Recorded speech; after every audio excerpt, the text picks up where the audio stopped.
чам нэг мөнгө хэрэгтэй боллоо гэхэд тань хүн байхгүй бүр хэцүү. Тэгээд ажил хийх болно. Ажил хийхэд хэлгүй байх юм бол бүр хэцүү болно.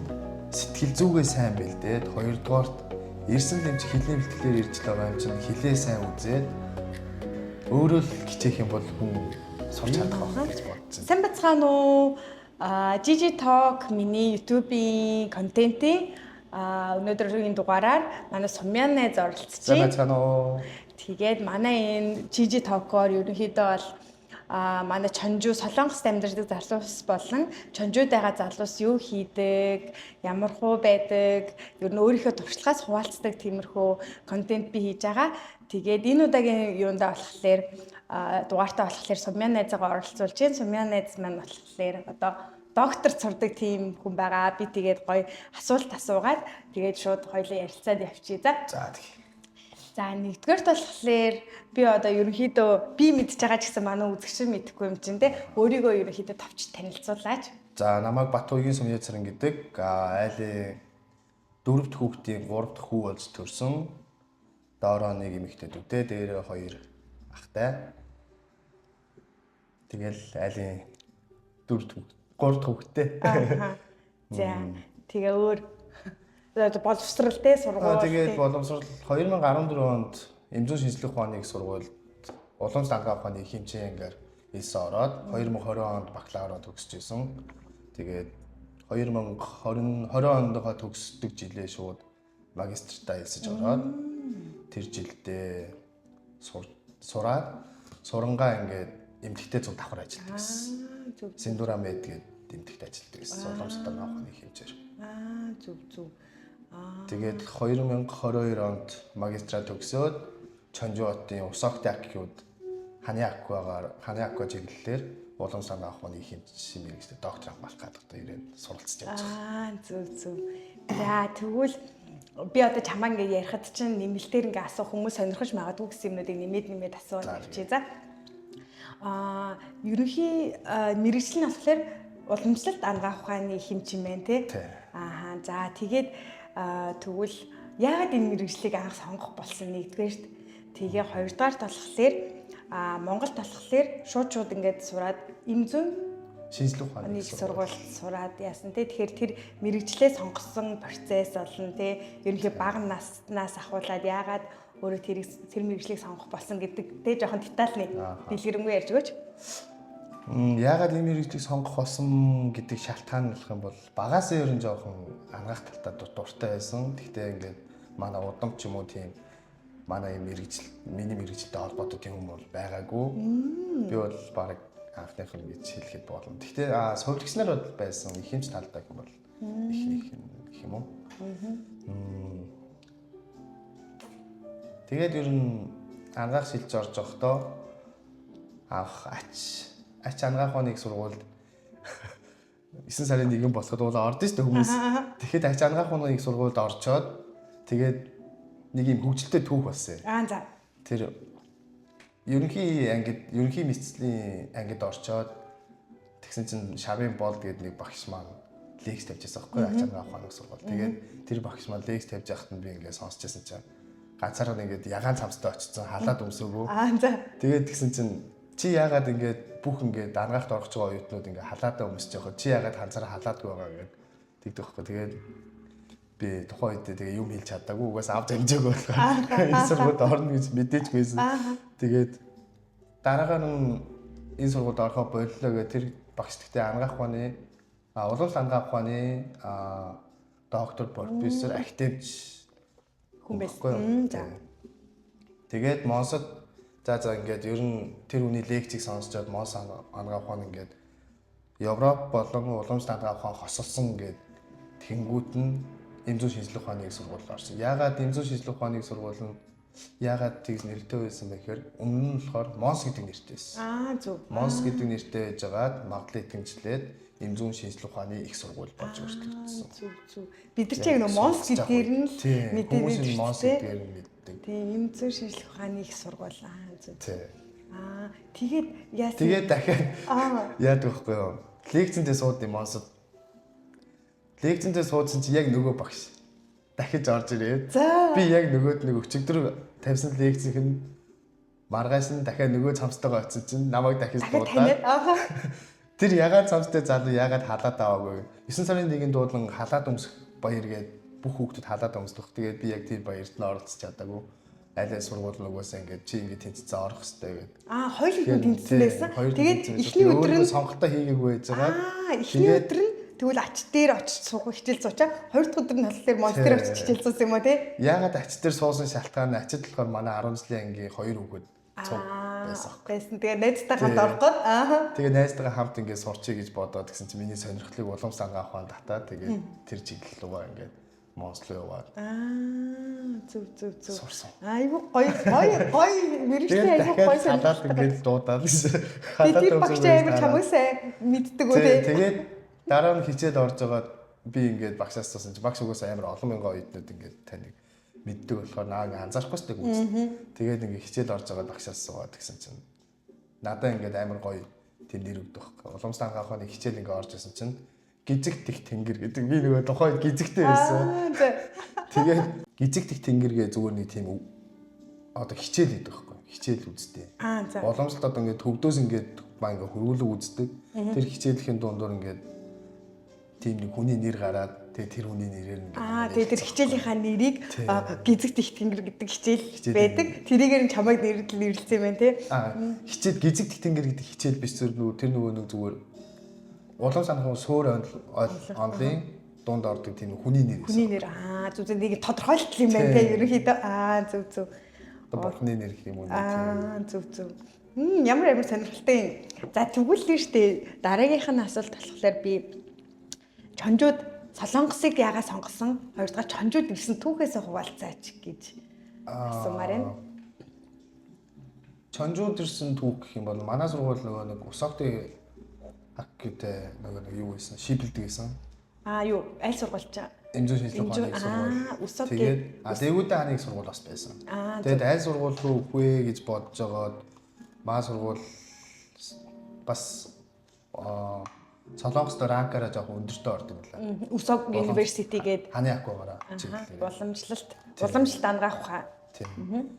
Дээгүүдээ хаанаас их дээгүүр ордог ч гэсэн тэгээд за энэ ч чонжууд маань найзууд арай их байгаа юм чинь гэж бодоод тэгээд найсгаа ирсэн. Тийм. Тэгвэл энэ их тэр Усок гээд хүмүүс мэдгүй байгаа шүү дээ. Хоёулаа л мэдээд байгаа болохоос Усок гээд сургуулийнхаа талаар бас ерөнхий мэдээлэл өгөөд тэгээд яаж анх ирснээ бас тайлбарлаа. Гадаад сурах болсон шалтгаан гэх юм бол нөгөө нэг би угаасаа бакалавр магистраа Монгол төгссөн байхгүй. Монгол төгсөнгүүтээ ер нь доктор юм уу айл нэг зэрэгээ заавал гадаад хамгааллаа гэдэг.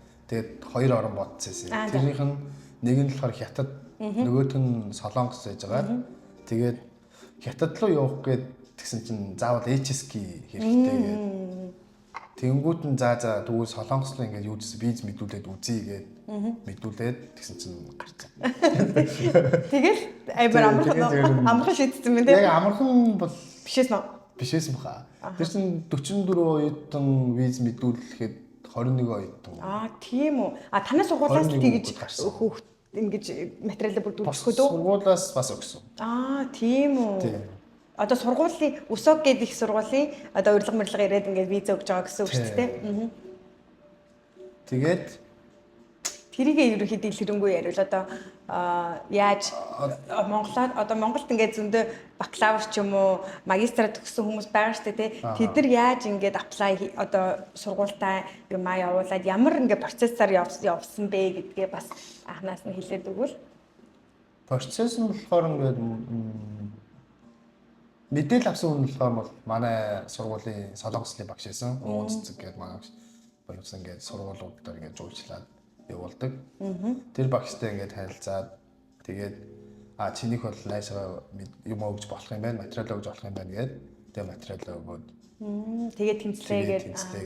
Гэхдээ материал бүрдүүлэх бас их хэцүү. Тий.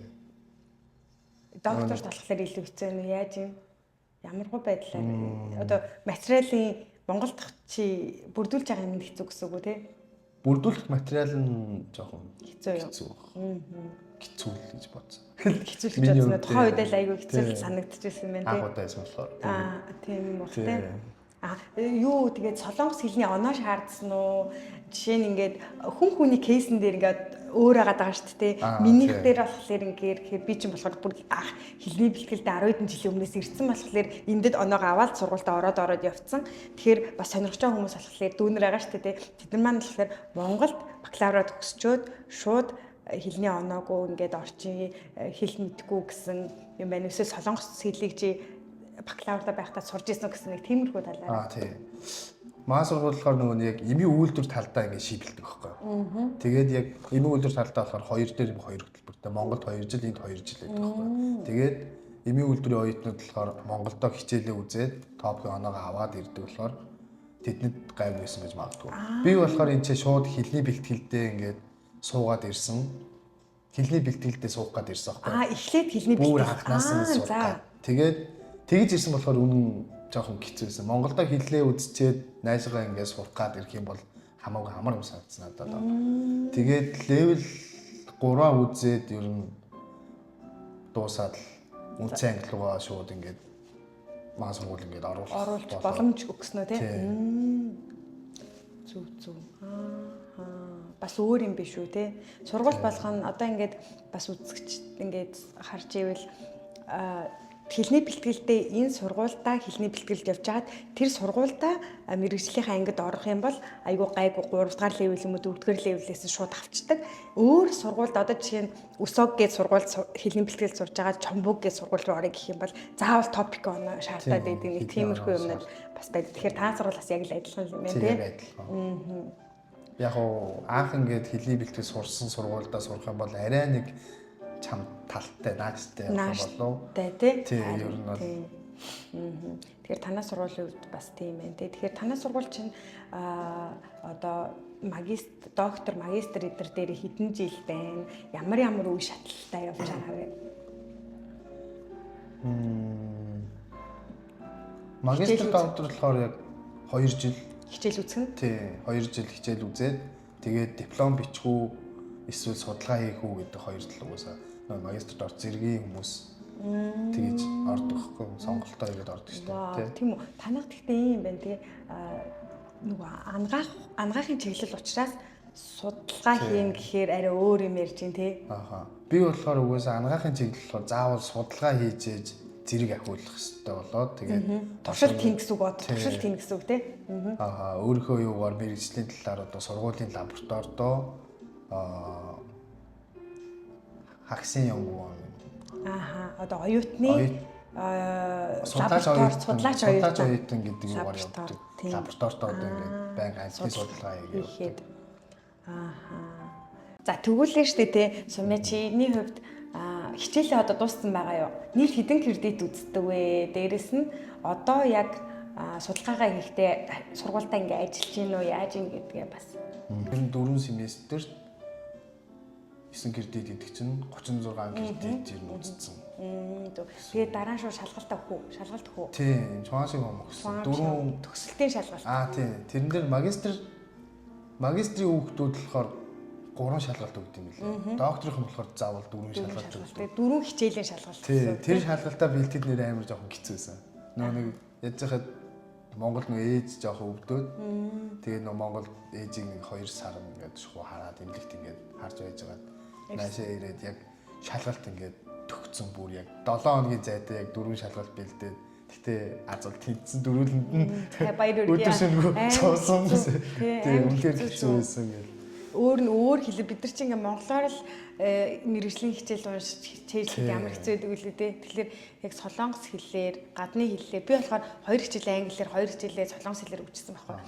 Амар хэцүү. Би бүр 2 унжсан шүү дээ. Докторх дээр, магистрх дээр шууд тэнцэжсэн байхгүй. Тэгэл шал өөр юм өрөө дээр бэлдэх юм байхгүй. Амар хэцүү. Чиний яг юуг ойл? Зүгээр нэг тим хичээл дээр ийм шалгалт авъя шүү гэдэг асуулт байхгүй хариулт. Харин тий зүгээр номны нэр л өгчин заяа. Багш нар асал чангатай. Танах зүйл бас чанга байна тий. Чанга юм байна. Зарим сургуулиудаас ийм шалгалтайгаа бүх юм өгчтэй юм шиг. Хуулж болдсон болов гэж одоо нэг жоохон шипи магийн бэлдсэн. Тэрийг хатаад магийн бэлдэл яг ингээд харах гал байдсан чинь чи наадах дахиад харах юм бол чаваа шууд гаргасан гэл тэгэл нөгөөдөө хураалаа за боли өөргөөрөө гэж. Харин юм аваад орчхоор тэрийг яаж ийг харчихсан гэж бодсон. Тэр нөх хулгай хийж байгаа нэг амар эвгүй тэр чинь юусоо чадахгүй байлаа гэсэн. Харин тий. ерөөсөө энтхийн шалгалтуудаа л ерөөсөө хуулна гэдэг ерөөсөө байхгүй тийм амар хэцүү тийм. Зарим шалгалтууд зарим сургууль болохоор зарим шалгалтууд шууд open book гэдэг open book гэдэг хийчихсэн билээ. Тэр нь амар гойгаад тэртээ тэрүү гадаад бид нар ингээд гадаад оюутнууд бас хэцүү байхгүй юу тийм. Тэгэхэд open book чадвал яг тэр юмаа оновчтой бичиж чадвал чад гэж зарим сургууль гэдэг юм билээ. Ийм Вонгонд эдэр бас гэдэг юм билээ шүү. Вонгон их сургууль эдэр. Гоё юм шиг. Вонгонд бас ханаагаар маань сургууль дээр ордог шүү дээ. Тийм уламжлалтаараа тийм уламжлалтаараа бас нэлээд өдөрт. Ер нь ингээд өөр мэрэгжил гэсэн миний мэрэгжил талдаа ингээд жоохон хил дутмаг байсан гэх юм уу эсвэл ер нь ингээд янгуушилд ингээд ажиллаад ирэхээр бүр амар зэрэглэлийн ингээд хилнүүд ингээд мэрэгжлийн хилээ ингээд сайн сурахгүй бүр хэцүү. Амар хөөрөөр хилнүүд ингээд баг ингээд холилдоод байгаа юм шиг санагдаад.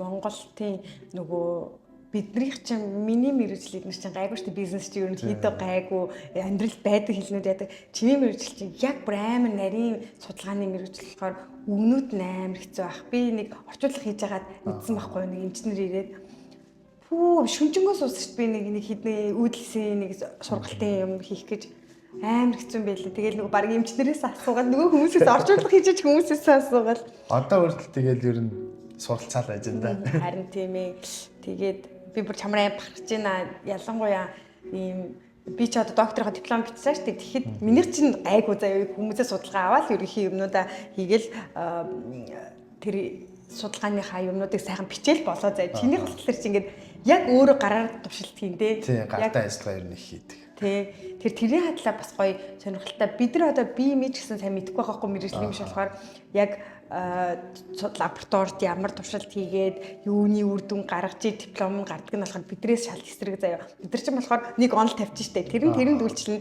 тэрийг би ингээд судалмаар байна гэж эндээ нөлөөлнө гэдэг юм ингээд онол гаргачаал тэрийгээ хүмүүсээ судалгаа аваад тэрийг нэг үр дүнгийг хараад окей ингээд болчихоо. Танах ч юм болохоор шал эсрэгээрээ байхгүй. Эхлээд туршилтаа хийгээд ингэн те гэж бодсон. Үгүй юу яадаг байхгүй юу. Тэгээ ямар судалгаа хийх үү гэдгээ ингээд судалдаг. За тэр судалгааны дагуу ингээд тий өөрийнхөө судалгааны хадгалаар ингээд гоё дийл хэрэггүй. За би болохоор ингээд нэг ходоодны гастритийн талаар ходоодны хавдрын талаар тийм нэг судалгаа хийж үзэх гэдэг байхгүй юу. Одоо тийм Монголоос нэг 2 тан бас нэг ургамал авчирсан яг тэрэн дээр ингээд ходоодны нэг судалгаа хийх гэдэг авчирсан байгаа. Яг одоохондоо нэрийн зүгээр нууцлж байгаа. Тэгээд тэр ургамлыг ингээд PubMed ч юм уу ингээд Google Scholar ч юм уу тийм нэг шүүгээд үзэхэд яг ингээд ходоодн дээр ингээд үзсэн тийм судалгаа байхгүй болохоор тэрийг судлая гэж бодоод тэгээд тэрийг судлах гэж байгаа. Докторийн дипломынхаа юу тий за. Тэгжээс нэг жоох үр дүнтэй докторийн ажил нь сайн гарна гэж угаасаа тэгж бодоод тиймэрхүү судалгааны чиглэл аваад хүсэмтэрээ ярилцаад тэгээд нэг ходоодны гастритийн талаар хавдрын талаар тиймэрхүү судалгаа хийж байгаа. Тэр нь болохоор одоо ингээд эхлээд нэг амтан дээр туршилт хийн заавал амтан дээр туршилт хийхдээ ингээд тэрний эд эрхтэнд нь эхлээд за амтнаа авлаа гэж бодгоо за 7 хоног одоо төрөөд 7 онцон ингээд амтаа авна шүү дээ хархан дээр одоо судалгаа гэсэн үг. Хархан дээр юм уу хулган дээр судалгаа. Би болохоор хархан дээр хий гэж бодож байгаа. Тэгээд хархан дээр болохоор эхлээд нэг ургамлаа ингээд хандлана.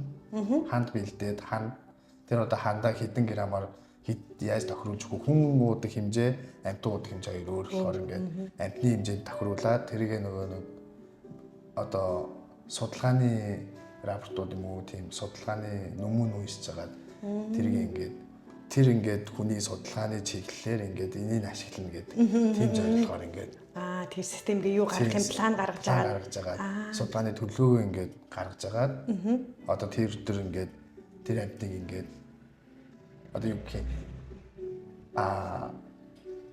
мис засал хийн. юм уу? амьтны дээр хийсэн. Тэгээд ходоодны яг чиглэсэн тийм судалгаа гэсэн үг. Зөв. Тэгэхээр харахыг болохоор яг хүнийхтэй адилхан эд эрхтэнд ер нь яг адилхан төстэй адилхан байдаг болохоор яг хархан дээр хийдэг байхгүй. Тэр цаашдаа энэ судалгаа нь ингээд гайгүй гараад тэр ургамал ингээд гайгүй гарчих юм бол цаашдаа ер нь тэрийг энэ болгоё гэсэн бодолтой бас байгаа. Өстө гоё юм байна те. Тэгэхээр ерөнхийдөө чи наад нөгөө судалгаагаа хийхдээ сургуулийн лабораторид ингээ ажиллаад хийдэг гэсэн үг үү тий? Тийм давуу тал нь болохоор манайх сургуулийн лабораторид ажиллаж байгаа болохоор надад болохоор жоохон давуу талтай байгаа. За. Түүнээс ингээд яг ингээд судалгаа хийхдээ гаднаас ингээд хийх юм бол одоо янз бүрийн нэг урам бодис авна шүү дээ одоо над бодис ингээд янз бүрийн ингээд бодис хэрэгтэй болгоод тэрийг гаднаас заавал худалдаж авах болсон. Амар үнэтэйстэй. Тийм тэр нь болохоор амар үнэтэй. Одоо ингээд хулганаа ингээд худалдаж авах гэсэн нэг болгоно ингээд 20,000 вон ч юм уу тийм үнэтэй болоо ирж хэрэг. Ер нь ингээд өөрөөс гарах зардал нь хийсэн чинь. Ингээд лабораторид ажиллаж байгаагийн давуу тал нь болохоор ингээд сургуультай хэлээж мөксөндөө хэлж хагаад ярилцж хагаад ингээд тэр ингээд ядаж тэр шинжилгээний бодисуудаа судал лабораториосоо гаргачих юм бол арай их юм тусдаг. Тэгээд тэгвэл чи лабораторитой ингээ ажиллахаараа эсвэл цалин мэл авдаг уу? Стипенд авдаг. Стипенд авдаг үү сар стипенд авдаг. Ааха. Оо тэгэхээр бас амар боломжийн гоё л юу штэ өөрөө судалгаагаа хийж чинь давхар нөгөө сургуулаас чинь бас нэлээ их ингээд судалгаанд чинь юу яадаг юм бэ штэ одоо хөрөнгө авдаг тий. Тэгэнгүүтээ өөрөө юм аа чинь. Ер нь ингээд солонгост ангахаар сурах гэж бол ангахын төлбөр амар өндөр болохоор ингээд ер нь жоохон хэцүү. Стипенд авсан жоохон урсгал зардал өндөртэй болохоор хэцүү тий.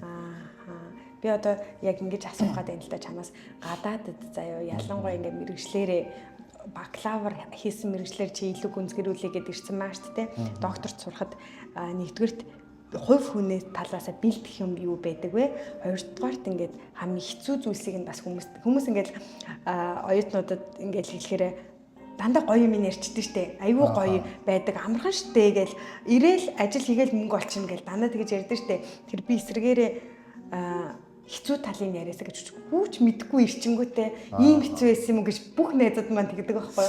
Тэгэхээр дүүнэртаа тэг ингэж магистрт ч юм уу докторт ирэх чаав хүүхдүүд байж болно шүү дээ. Тэдэрт ямар хэцүү талаас нь ер нь чамд тулгарсан өөртөө кейснүүдээсээ ярьж өгөөч. Ер нь бол сэтгэл зүйн бэлтгэл сайн хийх хэрэгтэй. Ирэхээс өмнө бол гадаад сурах байгаа хүмүүс сэтгэл зүйн бэлтгэлээ сайн хийгээд би суран чадна гэсэн өөртөөгөө жоохон ярилцаа тэгээд ирэх юм бол яг хүн болж чадах. Гэхдээ ирээд бол угаасаа ямар ч юм ингээд хаалтан дээр ингээд тулна. Ингээд чам нэг мөнгө хэрэгтэй боллоо гэхэд таних хүн байхгүй бүр хэцүү. Тэгэл чи ажил хийх болно. Ажил хийхэд хэлгүй байх юм бол бүр хэцүү болно. Анхандаа ингээд хэлний бэлтгэлтэй байхдаа уус хэлгүй тэгээд юу хийхээ мэдэхгүй, хинээс тусламж авахаа мэдэхгүй тэгээд явжсэн. Найзууд байсан тулдаал гайгүй гарсан баг гэж боддог. Тэгээд бас энэ дээрхэд Сөүл манай ах ихч хоёр байдаг хгүй бас. Тэгээд ах ихч хоёр маань бас их тусалж ийсэн. Ах ихч хоёрт бас баярлаа. Тийштэй. Тий, тэгээд ах болохоор нөө сая хийдэг. Тэгээд ихч болохоор доктортой сурдаг гэсэн хгүй. Сэтгэл зүгээр. Тэгээд ахтай цуг сая хийж ирэн сурч ийсэн. Сурч ийсэн үү? Ингээд амралтын өдрөөр явбал тэгээд сурч ийсэн. Тэгэл жоохон цаг ингээд найсаас явахаар хэцүү шүү дээ бас ингээд уурсгал зардал мардал гэдэг юм хүн болоод тэгэхээр ингээд явахгүй эцэнэ ингээд оройгоор ингээд шигтаанд ажилд орсон. Тэгээ угаасаа хүн ингээд нэмэлт орлого байхгүй бол бас хэцүү. Нэг яг дан стиментээр ингээд амьдарч чадахгүй болохоор тий тэгээд оройгоор ер нь шигтаа хийдэг гэсэн. Шигтаа хийгээд бас гайгүй мөнгө олдог гэсэн. Давхар нөгөөд нэг чонжууд байгаа монголчуудаа эмчилгээ бас хийж өгдөг гэсэн уламжлалтынхаа эмчилгээ. Тийм байна те. Барай иддэг хүн байна уу ч юм уу эсвэл толгой тарих хөдөлсөн тарих ингээд барьдаг хүн байна уу гэхэд би ингээд би ингээд уламжлалтын их эмч тэгээд толгойн яг яаж үтсэн гэж шин сэндийг асуугаал тэгээд барай игээд зүү тавиал тиймэрхүү эмчилгээ хийж өгдөг гэсэн. Одоо ч хийж лаа те. Тий. Тэгэхээр сумын алхлаар бас амар гой болно. Өөрөө алхлаар ингэж чаддаг юмтай те нэгдүгээр ингэ сурсан юмтай учраас ингээд тэрүүгээрээ бас мөнгө олох боломжтой байсан байх гэж би боддог байхгүй. Тэр бас таньдаг хүн гэж хэллээ штэ. Таньдаг хүн байхгүй бол нэр үнэхээр хэцүү те. Тэгэл ер нь бол анх ирлээ. Би чинь амар жоохондоо ирж байгаа юм заяа. 10 хэдэн жилийн өмнө ирж байгаа тэнгуүч юу ажил хий. За хичээлээ хийл гэж бодсон. Гэхдээ яг азар манай ээж аав нэг боломжтой байсан болохоор би ингээ ээж аваас мөнгө авч тэрнээс ш эхний жил 2 жил би ажил хийж чадаагүй шүү дээ. Тэгэл 2-3 жилийн дараанаас уушраа олоод багаар тэгэхээр ингээ дүүнер гэрээсээ л мөнгө авах одоо боломжтой бол дөнгөж 10 төгсөж байгаа хүмүүсттэй ирээд Боломжгүй бол жоохон бодчих шийдээсэй гэж би ингээ хүсэж байдаг байхгүй амар ирээл шууд ирсэн хүмүүс ирээл шууд би ажлыг л мөнгө олчих юм чинь гэж яриад байдаг байхгүй амар сонсогдсон. Би дөө амар хэцүү шттэ. Ингээд ийм байдгаа буудал хийн тэг жоохон айлын жоохон хүмүүс ирчин буудал хийн шигдаанд аяг угаан тэгэл ядарна 12 цаг бүтээ ажиллана тий. Тэр октодоо харахад жоохон түүнэрээ харахад би нэг зүрх өвдөд байдаг байхгүй. Тэгэл ээж аав нь болохоор ийшээ ээж аав нь ч гэсэн нэг аим мэдлэггүй те шууд явуулсан юм чинь хүмүүс амар их ажлыгаа болоод идэм чинь бусдын хүүхдүүд чадаад байгаа юм чинь манаа хүүхдсэн чадхтай гэсэн тийм бодол суучдаг юм. Тэр бол биш. Тэгээд ер нь ирэх гэж байгаа бол Монголдоо нэг үсгээ үзээд ч юм уу ядаж хэлний ингээд дүр суучаад тэгээд ирэх юм бол хамаагүй даваа талтай. Тэгээд угаасаа одоо ингээд ч юм уу YouTube ингээд ChatGPT ч юм уу тийм хөгжсөн юм чинь одоо ингээд арай амархан баг. Тийм тий. Тийм сурах нь. Яг үнэ. Тэрийг бол би бүр амар гоё хэлмээр санагдаад байна. Чи бас яг гоё юуг нь олоод бас хэлчихлээ. Тэгэхээр тэгээ ерөнхийдөө бас сая юугаа үргэлжлүүлэхэд хэцүү байсан юм. Доктор сурах одоо ингээд сурж байхад ингээд хэцүү хүү сурахад одоо юу нь хэцүү байна? Хэцүү нь яг өөрийн орон биш нөгөө өөр хүмүүстэй цуг ажиллаж байгаа өөр хүмүүс ингээд би нэр тэрийг асууя. Тэр амар хэцүү байсан. Ер нь бол ингээд яг ингээд мэргэжлийн хэлийг ингээд монголоор сонсох нэг ондоо солонгос хэл дээр нэг сонсох шал ондоо байхгүй. Хичээл үзэж байхад ер нь ингээд би бол ер нь бол 50-50% ч юм уу. Тэгээд тэр хичээлээ заавал ингээд дахиад биччихээж ингээд Google Translate ч юм уу ингээд ChatGPT одоо хөгжөөд тэрнээс ингээд дахиж лавлж асууж ижил ойлгохгүй бол ер нь ингээд шууд бол ойлгож чаддаг байсан. Тийм тий. Тэгэхээр энгийн одоо солонгос хүмүүс хичээснээс илүү 2-3 дахин илүү бид нар хичээж иж жоохон тэр төвшөнд нь адилхан очих боломжтой гэсэн. Ер нь ойр хоолой сайн хасна гэсэн үгтэй. Тэгэхээр амар сэтгэл санааны л бэлтгэлтэй бай гэдэг. Сэтгэл санааны бэлтгэл бол амар нэгт бол хангагдсан байх хэрэгтэй. Зөв. Тэгээд одоо яаж тэ юу вэ? Сургуульд чинь чиний яг докторт одоо явж байгаа гадаад оюутнууд хэр байдаг вэ? Лабораторид чинь гадаад хүн байдгүй чи ганцаараа байдгүй тэрэн талаар гоё ярьж өгөөч. Яг манай лабораторид болохоор яг гадаад оюутан надаас өөр байхгүй.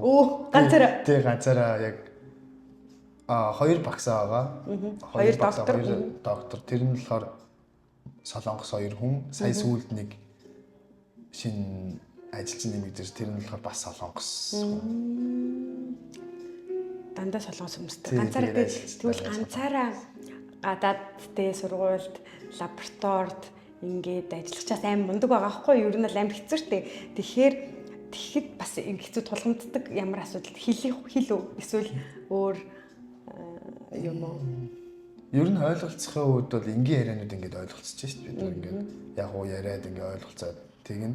Яг ингээд судалгааны ажлыг хийж явах явцад жоохон хүндрэлтэй англи хэлээр эднүүд ингээд ярихдаа жоохон ингээд өөр аялахтай жоохон тэгэхээр жоохон конглиш тал руугаа ярьцгаар жоохон ойлгохгүй тэгээд хэлний бэрхшээл ер нь гардаг да яг мэргэжлийн хэл талдаа жоохон хэцүү байдаг.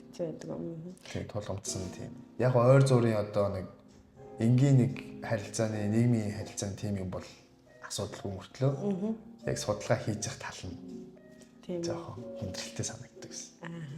За тэгээд хамт ингээд солонгос хүмүүс соёлын нөгөөд нэг ялгаа нь өөр болохоор одоо бид нар ингээд тэр хүмүүс чинь ингээд нөгөө нэг юмыг ингээд яг ингээд детальч хийх гээд байдаг шүү дээ. Бид нар болохоор нэг амар хэлбэр аргыг харчаад яг ингээд нэг юм ингээд жоохон алгасаад ингээд хийчих юм бол энэ болох юм байна гэдэг юм эднүүд яг ингээд ойлгодог байхгүй. Тэр тэгж хийхээр болохгүй наатаа ингээд яг ингээд энэ алхмаар нь ингэж хийх хэрэгтэй гэдэг яг тийм соёлын ялгаа.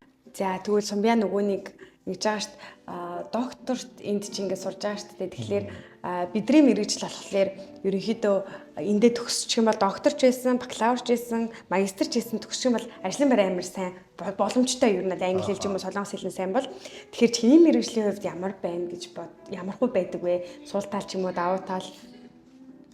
Манай мэргэжлийн хувьд болохоор давуу тал нь гэх юм бол яг уу ингээд анханасаа ингээд бакалавртаа энэ дээрээ сурах юм бол ингээд шууд эмнэлэгт ингээд ажиллах хэрэг ингээд лиценз авч авах боломжтой болоод ингээд магистр доктортой ирсэн хүүхдүүд болохоор ингээд лиценз авч чадахгүй.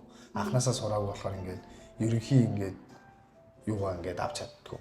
Ингээд сургалтын систем нь ингээд хоёр өөр заагдах болохоор ингээд Солонгос сурсан, Монгол сурсан хоёр өөр болохоор тэгээд лиценз авах боломж болдог. Тэр имжлэг хэрэг яах боломж болчихсон. Магистр доктор. Анханасаа ингээд бакалавр сурах юм бол яг авчих боломжтой. Тэгэхээр танай сургалт жишээ нь бакалавр сурах боломжтой тий.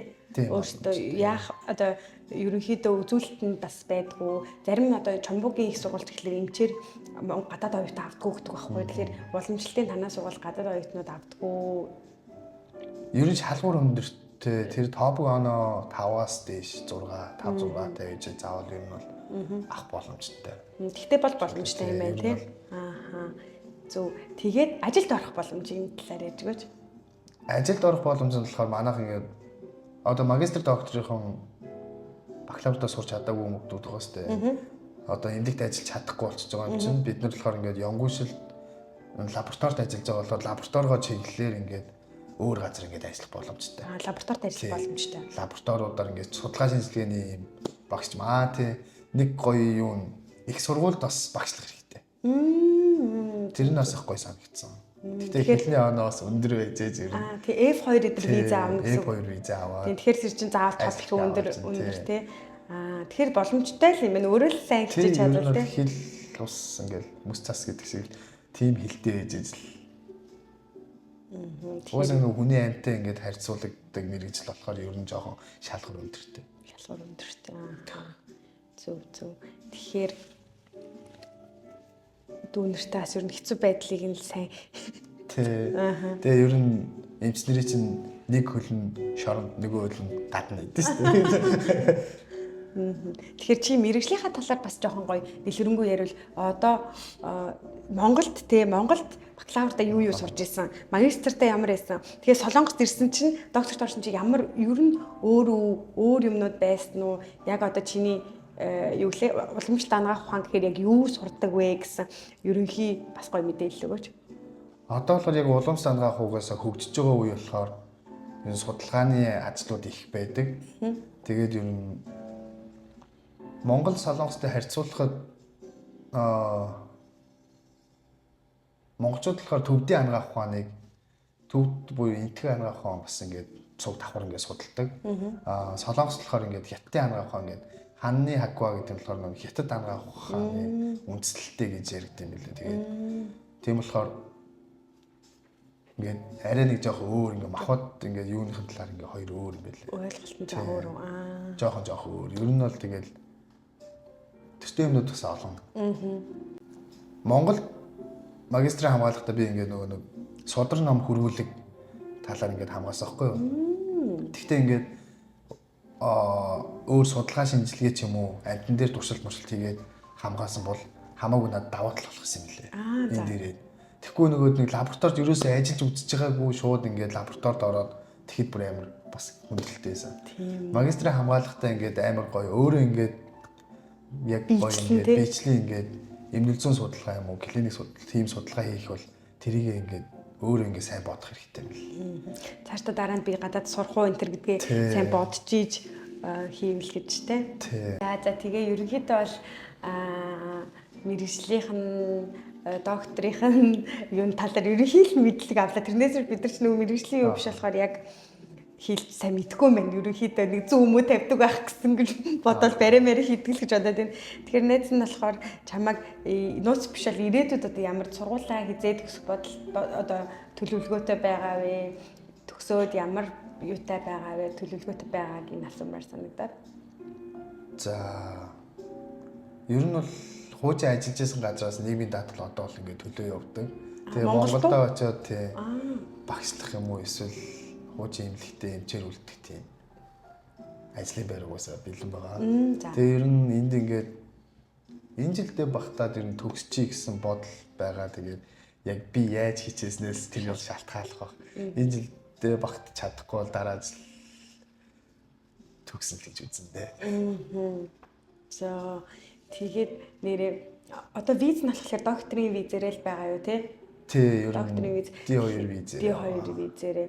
Тэгэхээр одоо чиний танаа сургууль ийм анагаахын чиглэлээр ингэ сургаад виз мэдсэн дэр нэрээ ямар хуу байдаг вэ гэсэн мэдээлэл өгвөл бас өгөөрэй магадгүй. Визэн дээр ер нь гайгүй юм шиг санагдсан. Сургуультай явж байхад оо Тий. сургуультаар юмнууд өгчгөө. Сургуульд ингээд бүрдүүлэх материал болохоор ингээд сургуулаас ингээд нэгдсэн групп үүсгээд тэр групп дээр ийм материал ингээд бүрдүүлнэ гээд тэр материалынхаа юмнуудыг бүгдийг нөгөөд биднийг тэр материалынхаа дагуу бүрдүүлээд өгчих юм бол яг. Тэр жилдээ нэг Тийм сургуулаас нэг яадаг. Тэгээд лабораторид ажиллаж байгаа хүүхдүүдийн виз нь арай нэг өөр юм уу? Миний болохоор ингээд нөгөө 6 сараар сонгохгүй жилээр сонгохгүй гэдэг хоёр сонголт бас гарч ирсэн. Тэрэн дээр болохоор яагаад тэгэхээр ингээд миний төгс юуны судалгааны төлөвлөгөөн дээр жилээр бичсэн үү эсвэл 6 сараар бичсэн үү гэх юм бол 6 сараар бичсэн байх юм бол виз нь 6 сараар сонгож өгнө. Жилээр бичсэн байх юм бол жилээр сонгож өгнө. Тэгээд тэрэн дээр бас нөгөө нэг мөнгө байршуулах нь бас. тий. Мөнгөө яг жилээр байршуулж гинөө 6 жилээр сараар. 6 сар байршуулах бас.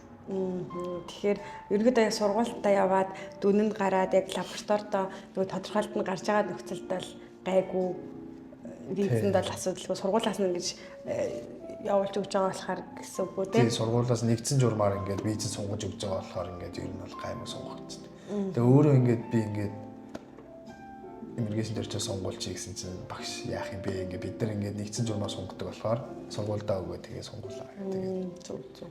Харин энд нөгөө байдаг би ягаад асуугаад байна гэхэлэр зарим сургуулиуд болохоор айгу муу визийн татгалзаад байна. Одоо бид нар ингэ сурж байгаа мөртлөө татгалзаад байна гэхээр тэрэн дээр яаж юм гэхэлэр хүүхдүүд дүн нь нөгөө C голч дүн нь C-гээс доош ч юм уу эртсэн баг байвал иммиграшнээс ингээд сунхаа болоод идэм билээ. Дээрээс нь зарим сургуулиуд болохоор өөрсдөөс ингэж нэгдсэн журмаар ингэж авчиж өгдөг юм билээ л дээ.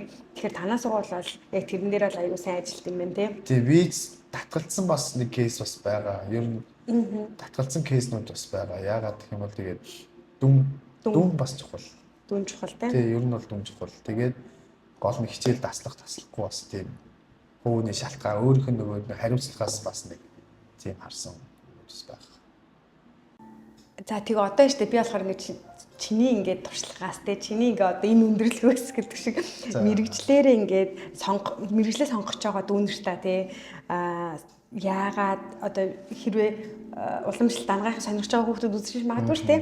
Тэгэнгүүт сонгоход ялангуяа сонгоход ямар давуу талтай вэ чиний мэрэгжилтэй хэцүү тал нь эсвэл гадаадад яг энэ мэрэгчлэр сурахад давуу тал болон хэцүү гэдэг одоо ингээ жоохон тэр мэдээллийг гой зөвлөгөө маркаар өгөөч. Одоо яагаад энэ мэрэгчлийг сонгох гэж байгаа вэ? Сонгох гэдэг хүмүүс байгаа шүү дээ. Одоо тэр хүмүүс тандаж хэлгээд чи хүсэж явах юм бол тэр мэрэгжил нь өөрөө барыг чамайг хүсэх байхаа. Тэгэхгүй ингээд хүн сонирхолгүй юмд орох юм бол тэр жоохон хэцүү бас. Тэгээд сонгох шалтгаан чинь гэх юм бол яг чи ингээд хүнд ингээд яг сэтгэлээсээ хандаас сэтгэлээсээ имжлэг хийж чадах юм бол энэ мэрэгжлийг сонгох хэрэгтэй. Ер нь бол ингээд сэтгэл зүйн хувьд гэх юм бол тэр хүнтэй харьцахад ер нь сэтгэл зүйн хөв бол амар нөлөөлдөг. Харилцааны чадвар сайтай. Тэгээд өөрөө хүссэн тийм зориулсан байх юм бол энэ мэрэгжлийг сонгоод сурахад бол гоё. Одоо ер нь хөгжиж байгаа болохоор ер нь тэгээ судлах юм ихтэй байгаа. Тэгээд ер нь миний талаас ингээ харж үзэх юм бол ингээд хүн ингээд эмчлэгдээд одоо ингээд өвдөж орж ирчээд эмчлэгдээд гарч байгаа мэдрэмж нь надад ингээд амар гоё санагддаг. Юу хүн ингээд эмчлэе гэсэн тийм хүсэл ингээд улам ингээд төрөөд идэг. Тийм болохоор ингээд энэ мэрэгчлэлтэй улам хайртай болсон гэх юм уу? Сул тал нь их юм бол яагаад? Сул тал нь их юм бол ер нь бол мэрэгжил бүхэн ер нь хүнд штэ. Тэгээд энэ мэрэгжил дундаа ингээд ангаахын мэрэгжил гээд энэ мэрэгжил чинь ер нь тэгэл хүний аим настай харьцуулагдана. Тийм болохоор ингээд шантрах юм бас их гарна. Чи ингээд жоохон буруу юм ихэд л эмчилгээ чинь буруудах ч юм уу. Тийм болохоор ингээд ер нь тэгэл сайн бодож ижил мэрэгчлээ сонгох хэрэгтэй л гэсэн үг. Солонгост ирээд ингээд өөр эмнэлэгт ингээд дуршлаг хөрөнгөлүүлээ гэх юм бол багаас нь бакалавраасаа эхлээд сураад тэгжээж ингээд лицензээ аваад Тэгээд тэгж чадах юм бол яг уу эмнэлэгт бол ажиллаж чадах эрх нь үсээд. Одоо ингээд Солонгос Монголдо очиод магистр юм уу доктортой сураад энэ ингээ харьцуулаад тэр имчилгээнийхээ ингээд жорн бүр сайн гарах юм уу? Тиймэрхүү давуу тал нь бол байгаа. Гэхдээ магистр сая хэлсэн чинь магистр докторийнхоо энд ирэл лиценз авч чадахгүй болохоор анханасаа ирээд сураад тэгээд бас хэлээ болохоор Монголдо үзчихэд ирэх юм бол чамд хамаагүй давуу тал болох. Ер нь бол Монголдо ирээд Монголдо хэлээ үзчихэд ирэх юм бол аль ч нөхцөлтэй бакалавр, докторч байсан, магистрч байсан тий. За тэгвэл л штэ чи магистра Монголд хамгаалаад докторыг хамгаалж байгаа штэ. Тэгэхээр энэ Солонгос яг ирээд л доктор юм уу магистр хамгаалаасай гэж бас бодсон тийм юу байгаа юу, өнцөг байгаа юу? Би нөгөө Монголд болохоор нөгөө содрол хөрвүүлэг гэдээ ярьж байсан. Тэгээ содрол хөрвүүлгээр магистра хамгаалсан болохоор энд нөгөө Монгол лабораторид ажиллаж үзээгүй. Энд ирээд лабораторид ажилласан миний давуу тал болоод тэрэн дээр лабораторид одоо юу хийдэг байсан гэх юм бол ургамлын ханд бэлжиж сурсан, амьтантай харьцах харилцааг сурсан. Одоо амьтныг ингээд яаж ингээд тижээх үү, амьтандаа яаж урамлаа өгөх үү, хандсан урамлаа өгөх үү гэдэг нэг ер нь шин нэмрийг их сурсан болохоор энд ер нь давуу тал ихтэй. Одоо магистр юм уу доктор төгсгöd болохоор ер нь бол заавал лабораторид бол ажиллана. Лабораторид ажиллаж ингээд заавал ингээд угаас шин нээлт гаргаж иж хүн ингээд заавал ер нь магистр доктор төгсөх ингээд болцолтой болдог. Заавал шин нээлт ер нь гаргана. Тэгээд шин нээлт хийж чадахгүй бол ер нь бол юмаа төгсөж болж чадахгүй хаа. Одоо бол нэг шин нээлт гаргах гал үзэж байгаа. За тэр судалгааныхын нэмжилттэй дараа нь жил мөлийн дараа ингэ төгснөхийн дараа нь штэ юу яа заяа. Нөгөө судалгааны чинь талаар яг гоё юм нээсээ амжилттай төгсөн гэдгийг дахиад бас бичиж заа хоёлаа. Тэгвэл бас хүмүүст амар сонирхолтой байх бах. Тэг яг ийм юугаа project дуусгасан гэсэн тий. За тийм ингээ ерөнхийдөө ингээ сүүлийн асуулт чинь ингээ гоё ярмаар байгаа юм а яар заяа. Нэгдүгээр хоёрдугаар болохоор ингээд хүн болго ингээ гадаадд сурахаар ирэл ажил хийчин амархан хичээлд явж хаад болно бусд нь болоод амчин гээл тэгдэж штэ тийхгүйгээр амар хэцүү шүү энэ энийг бодоорой гэсэн ингээ юм зөвлөгөө маркаар дүүнэртээ ингээ гоё сургамжтай зөвлөгөө хэлээж ер нь бол ингээд гадаад сурах гэж байгаа хүмүүс ер нь сурна хажуугаар нь мөнгө ингээ хураана гэсэн зорилготой ирд юм шиг лээ. Тэгээд би ер нь бол ингээд сурч бол одоо чадж байгаа мөнгөө бол хурааж чадахгүй байгаа. Ягаад гэвэл би ингээд цаг наргүй ингээд явдаг болохоор ер нь ингээд мөнгө хураах болцоо ингээд гарч өгөхгүй. Одоо төгсчих юм уу ингээд төгсчих юм бол яг ингээд мөнгө хураах боломж нь бол гарч ирэх байх. Одоо бол ингээд дүүнэртэй хамт хэлгээд эхлээд мөнгө хураах юм авч хаяад ер нь бол хилээ сайн сураад хичээлээ сайн үзээд тэгэх юм бол яг цаашдаа ингээд хилээ сурцсан хүн бол мөнгө бол асуудалгүй болчих юм лээ. Мөнгө бол асуудалгүй. Ингээ мөнгөө хураачин давхар ингээд сургуулаач төгсчин. Тийм болохоор ингээд хамгийн эхлээд хилээ сайн сурах хэрэгтэй гэж зөвлөе. Тэгээд чи лабораторид нэг стипенд авдаг шүү дээ тий. Тэгэхээр стипенд аваад заримдаа болохоор цагийн ажил хийгээд ингэдэг гэсэн шүү дээ. Тэгэхээр ерөнхийдөө энд яг сурж байгаа иймэрхүү нөхцөлд мөнгө хураах боломж байдаггүй. Хүн хүмүүс айгүй буруу ойлголттой байдаг шүү дээ. Ирээл мөнгө хураачин гээд тэгэхээр чи тэрний талаар ярьж өгөөч. Тийм энэ болохоор мэрэгчлээс шалтгаалдаг байна. Ер нь бол ингээд бакалавр сурж байгаа оюутнууд бол нэг бүр яг сайн мөнгө хурааж бол чаддгүй юм шиг лээ. Зөв миний ингээд харж байгаа өнцгөөс харахад. Тэгээд магистр доктортой сурж байгаа оюутнууд болохоор яг 7 хоногт 2 удаа ингээд хичээл нь ордон шүү дээ.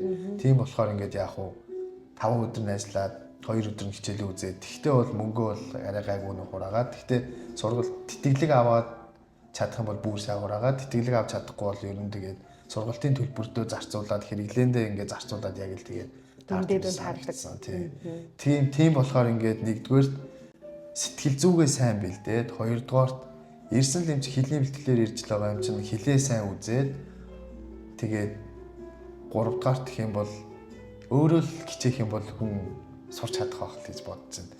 Энэ бол хүн өөрөөсөө л эхлээд суралцсан дээр гэж боддог та.